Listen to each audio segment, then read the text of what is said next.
Pede Senhor para os irmãos, eu quero compartilhar uma palavra de Deus convosco, que está registrado no livro do profeta Abacuque, no capítulo de número 3, o versículo de número 16. Ouvindo eu, o meu ventre se comoveu, a sua voz tremeu os meus lábios, e entrou a podridão nos meus ossos, e estremeceu dentro em mim. Descanso eu no dia da angústia, quando ele vier contra o povo que nos destruirá.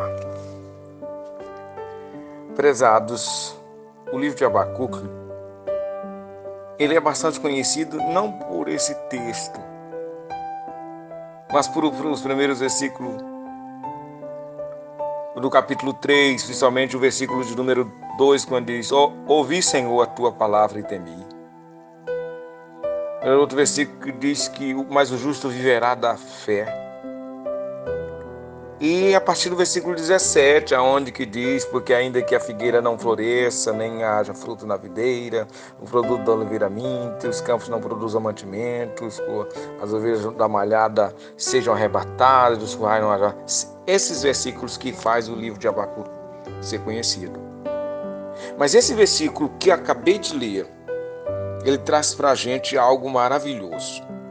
O livro do profeta Abacuque, ele é como se ele estivesse perguntando a Deus, o capítulo 1, questionando a Deus, sei da injustiça, por que o justo...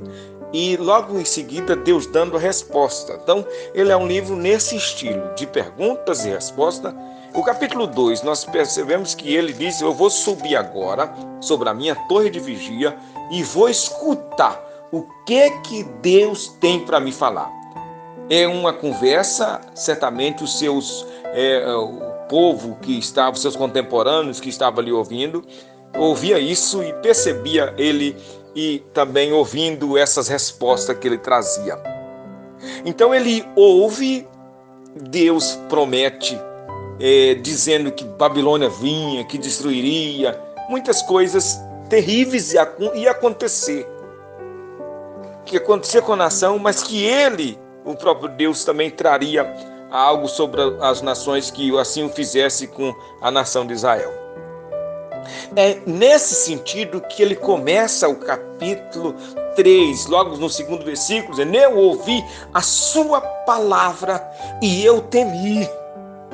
O versículo 16 dá essa conclusão quando ele diz: ouvindo eu, o meu ventre se comoveu. O versículo 16 podia estar bem pertinho do 2 aqui, que a gente ficar mais fácil para entender. Ouvindo eu, o meu ventre se comoveu dentro de mim. Houve alguma coisa dentro de mim. A sua voz tremeu os meus lábios, a boca também houve uma sensação, de tal maneira que todo o corpo dele, a carne, os ossos, tremiam. Talvez estava como o rei Belsazar, que batia um joelho no outro, os joelhos batiam palma ao ouvir aquela sentença naquela noite. Talvez estivesse assim Abacuque, ao ouvir o juízo de Deus, o que vinha, o castigo, a sentença, a recompensa dos ímpios. Talvez ele estivesse dessa maneira, mas também ele poderia perceber que Deus era grande e poderoso, e ele se encontrava nessa situação, porque a palavra que ele ouviu de Deus talvez não era aquela que ele queria ouvir. Talvez não fosse aquela palavra que o povo também esperava ouvir do profeta. Mas o profeta não transmite aquilo que ele quer, mas o que Deus quer. O profeta não faz a sua vontade, mas a vontade de Deus. O profeta ouve Deus e transmite para o povo. É diferente dos sacerdotes que ouvem o povo e transmite para Deus. Mas nesse caso o profeta ouve algo que se estremece, o seu corpo, os seus ossos. E aí a gente entende o porquê que a palavra de Deus é mais penetrante do que a espada espada aguda de 2 gumes que vai à divisão da almas e espírito, ossos e medula, e apta para discernir os pensamentos e intenção do coração do homem, da divide a alma e o espírito. Veja bem, os ossos, dizia ele que parece que houve uma podridão, faltou força, faltou nesse momento ânimo a ouvir tudo aquilo. Mas aí, dentro de si, certamente ele toma fôlego, e quando cria força, ele prossegue esses versículos tão maravilhosos, que é do 17. Ainda que não haja nada, ainda que as vacas sejam levadas, porque era promessa de destruição, era promessa de cativeiro, era promessa de luta e prova para o povo. Foi quando ele disse, ainda que a figueira não floresça, se tiver figo, eu vou continuar acreditando em Deus. Se não tiver, eu vou continuar acreditando do mesmo jeito. A minha confiança vai ser no Senhor.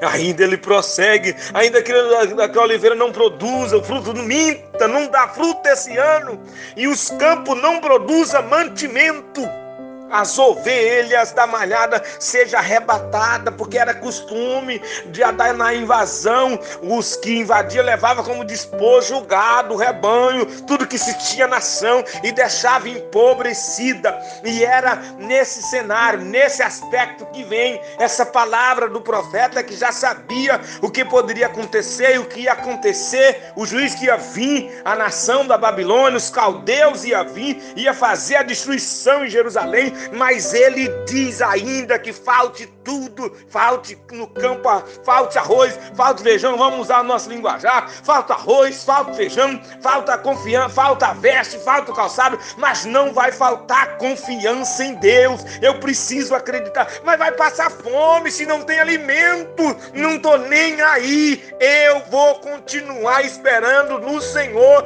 dizia ele. Contudo, eu me alegrarei no Senhor, eu vou esperar nele, eu vou confiar nele. Todavia, eu me alegrarei no Senhor e exultarei no Deus da minha salvação.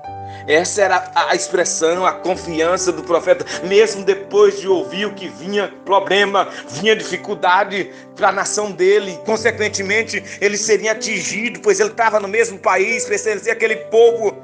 Prezados, nessa tarde, ou já passamos da 1h, nesse momento, quero dizer, eu não sei o que está para vir, o que pode acontecer, mas quero dizer, firma bem as tuas estacas, confia no Senhor, põe a tua confiança em Deus, a tua crença, se agarra no Senhor Jesus. O vento vai vir, mas você vai estar seguro, a dificuldade vai vir, mas você vai estar seguro, pode faltar tudo, vai dizer, como disse Paulo no final de todas essas coisas, eu combati o bom combate, mas eu acabei a minha carreira, combati o bom combate, acabei a carreira e guardei a fé, nem que sobre só a sua fé. Mas esse é o que é importante, porque se acabar a fé em meio à luta, em meio à dificuldade, em meio à tempestade, ninguém consegue ver a Deus, porque sem fé é impossível agradar ao Senhor. Eu sei que Deus é poderoso para guardar, para livrar, para proteger e para te ajudar. As promessas não são boas, as expectativas não prometem muita coisa, mas Deus é o Todo-Poderoso que sustenta o homem e a mulher que confia nele, mesmo sem os bens materiais, mesmo sem certeza às vezes do mantimento, mesmo na fome ou na doença, como estava Jó naquela situação. Ele dizia: eu sei que o meu Redentor vive e que por fim se levantará ao meu favor. Então saiba de uma coisa, que se você confia no Senhor, se você acredita nele, se você entregou seus caminhos ao Senhor, se você for passar por dificuldade, passe crendo, passe confiando, passe se alegrando pela salvação, passe se alegrando pelo favor divino, que no final o Deus que tudo pode te recompensará. Não perca a sua alegria, não perca a sua paz, não perca a sua confiança, Continua esperando Deus. As palavras não são animadoras, as palavras às vezes assustam, a previsão não é fácil, mas Deus é potente para te ajudar e te socorrer em meio a tudo isso. Quero orar em seu favor. Senhor meu Deus, olha para esta casa, olha para esse lar, para essa família, para essa pessoa, Senhor, que está à beira de passar por uma grande dificuldade. Já prepara desde já, fortalece a fé, anima, ajuda e faça atravessar esse mar, pelo poder da tua palavra, pelo poder que é no teu nome. Supra as necessidades e não deixa perder a fé, não deixa perder a vida, não deixa perder a esperança da salvação em Cristo Jesus. Eu te agradeço. Amém.